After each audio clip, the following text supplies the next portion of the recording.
नमस्कार, मैं योगेश राणा। केदारनाथ में बीजेपी के सामने एक नई चुनौती खड़ी हुई है जिसका नाम है कुलदीप सिंह रावत। कुलदीप सिंह रावत ने बहुत ही साफ साफ कह दिया है, अगर उनको टिकट नहीं मिलता तो वो अपने समर्थकों की बात मानने पर मजबूर हो जाएंगे। कुलदीप सिंह रावत वैसे तो खुद को बीजेपी का सिपाही बता रहे हैं, वफादार बता रहे हैं, लेकिन साथ ही यह भी कह रहे हैं, मेरे समर्थक कह रहे हैं 10 साल से हम आपकी बात सुन रहे हैं, आप इस बार हमारी बात सुन लीजिए। कुलदीप सिंह रावत बहुत ही साफ साफ कह रहे हैं, उनके समर्थक उनको चुनाव लड़ाना चाहते भले ही किसी भी स्थिति में। कुलदीप रावत ने पिछले कई दिनों में कई सारे चैनल्स, यूट्यूब चैनल्स से बात की है, इंटरव्यू दिए हैं। इसीलिए कुलदीप सिंह रावत की बात सुननी और समझनी चाहिए और यह भी समझना चाहिए आखिर वो केदारनाथ सीट पर कितना बड़ा फैक्टर है। बीजेपी कुलदीप सिंह रावत को मैनेज करने के लिए क्या कर रही है और क्या करने की योजना पर काम कर रही है। और सवाल तो यह भी है कि कुलदीप सिंह रावत सचमुच बीजेपी के लिए चिंता पैदा करने वाले हैं या फिर कांग्रेस के लिए कोई नई चिंता खड़ी करने वाले हैं। आइए एक एक कर कई सारी बातें करते हैं। पहली बात, कुलदीप रावत कह रहे हैं मेरे 13,000 समर्थक बीजेपी द्वारा टिकट न देने पर कांग्रेस के मंच पर जा सकते हैं, इसीलिए मेरे सामने मजबूरी है अपने समर्थकों की बात मानना। कुलदीप रावत एक और बात कह रहे हैं, अगर बीजेपी मेरे अलावा किसी अन्य को टिकट देती है तो मेरे कहने पर मेरे 13,000 समर्थकों में से 2-3 हज़ार ही बीजेपी के उस उम्मीदवार को वोट करेंगे, क्योंकि वो मुझे जनप्रतिनिधि बनाना चाहते हैं। कुलदीप रावत ने एक और बहुत बड़ी बात कही है। एक यूट्यूब चैनल से बातचीत में उन्होंने कहा, बीजेपी ने मुझे मैनेज करने की कोशिश की, मुझे राज्य मंत्री और कैबिनेट मंत्री का पद देने की पेशकश की गई, लेकिन मैं मंत्री बनने के लिए बीजेपी में नहीं आया हूं, मैं केदारनाथ की जनता का जनप्रतिनिधित्व करने के लिए बीजेपी में आया हूं। वो कह रहे हैं मेरे पास जो 13,500 कार्यकर्ता है उनमें से 9 से 10,000 कांग्रेस की पृष्ठभूमि के वोटर हैं। अब बात यहीं से समझने की कोशिश करते हैं जो कुलदीप सिंह रावत कह रहे हैं। वो कह रहे हैं कि उनके पास 13,000 जो वोटर है, समर्थक है उनके, उनमें से 10,000 के करीब कांग्रेस की पृष्ठभूमि के हैं। अगर कुलदीप सिंह रावत बीजेपी के बागी बनते हैं तो नुकसान बीजेपी को होगा या फिर कांग्रेस को होगा, यह समझना चाहिए। जब इस सवाल के जवाब की तलाश करते हैं तो एक बात समझ में आती है, केदारनाथ विधानसभा सीट को लेकर कुलदीप रावत बीजेपी के कैडर से तो आते नहीं हैं। वो लोकसभा चुनाव के कुछ समय पहले ही बीजेपी में शामिल हुए हैं, करीब 10 माह हो गए हैं।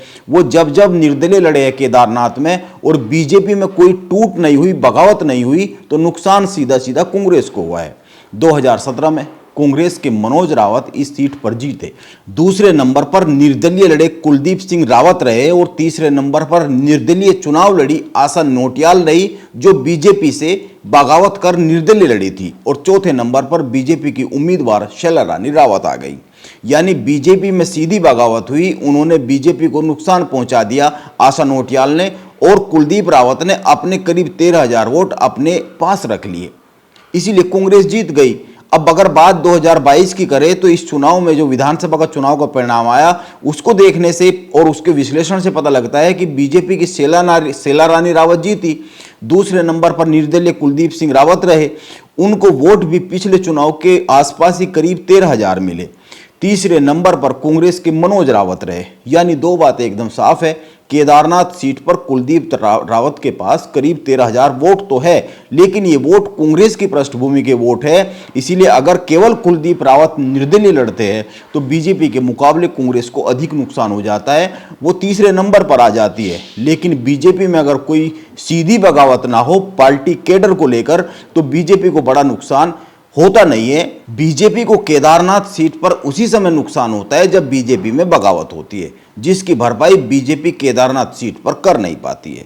यानी बात साफ है, कुलदीप रावत बीजेपी के साथ आते हैं तो इसमें कोई दो राय नहीं है, बीजेपी की जीत आसान हो जाएगी। लेकिन अगर वो बगावत करते हैं तो इसका यह मतलब नहीं है कि वो केवल बीजेपी को ही नुकसान पहुंचाएंगे, वो कांग्रेस के लिए भी अधिक खतरनाक साबित हो सकते हैं, क्योंकि उनके निर्दलीय उतरते ही केदारनाथ विधानसभा सीट पर फाइट 3 एंगल पर पहुंच जाती है, जो कि बीजेपी के लिए शुभ ही संकेत है, कोई अशुभ नहीं है।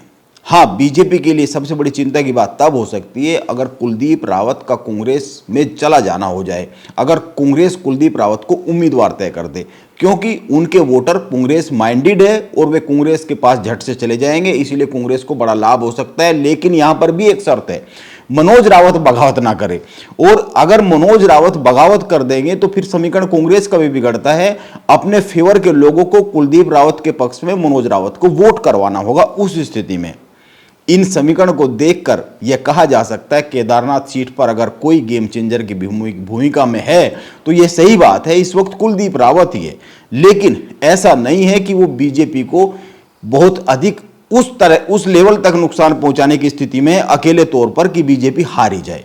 यह बात बीजेपी का हाईकमान भी समझ रहा है कि कुलदीप रावत गेम चेंजर है। इसीलिए बीजेपी से जो सूचनाएं आ रही है वो यह है कि अभी जो बीजेपी की प्रदेश इकाई ने केंद्रीय टीम को 6 नाम भेजे हैं संभावित उम्मीदवारी के जो दावेदार है उनके, इनको बीजेपी का केंद्रीय नेतृत्व सर्वगुण संपन्न नहीं मान रहा है। इन 6 के 6 नाम को कोई बहुत बड़ी बात नहीं है, बीजेपी इन 6 नामों के अलावा किसी अन्य नाम की घोषणा कर दे केदारनाथ उपचुनाव में उम्मीदवार के तौर पर।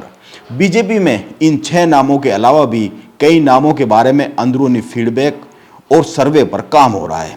कुलदीप रावत लोकसभा के चुनाव में बीजेपी के लिए बड़ा फैक्टर रहे, यह सही बात है, लेकिन विधानसभा के चुनाव में कुलदीप रावत बीजेपी में रहकर भी नुकसान पहुंचा सकते हैं, क्योंकि उनका वोट बैंक बीजेपी के साथ तो आना मुश्किल है। अगर कुलदीप रावत चाहेंगे तो बीजेपी के साथ आएगा नहीं, और क्योंकि कुलदीप रावत निर्दलीय नहीं लड़ रहे होंगे इसीलिए वह सीधे सीधे कांग्रेस के पास चला जाएगा। इसीलिए कुलदीप रावत खतरा तो है। बीजेपी इस समीकरण को पूरी तरीके से समझ रही है, इसीलिए उधेड़बुन शुरू हुई है, और इसीलिए लग रहा है आखिरी वक्त में केदारनाथ उपचुनाव में बीजेपी कोई बहुत बड़ा गेम कर सकती है, बहुत बड़ा नाम ला सकती है। आखिर कुलदीप रावत का क्या किया जाए, इस सवाल के उत्तर की खोज शुरू हो गई है। अब देखते हैं बीजेपी कुलदीप रावत का हल क्या निकालती है। नमस्कार, मैं योगेश राणा।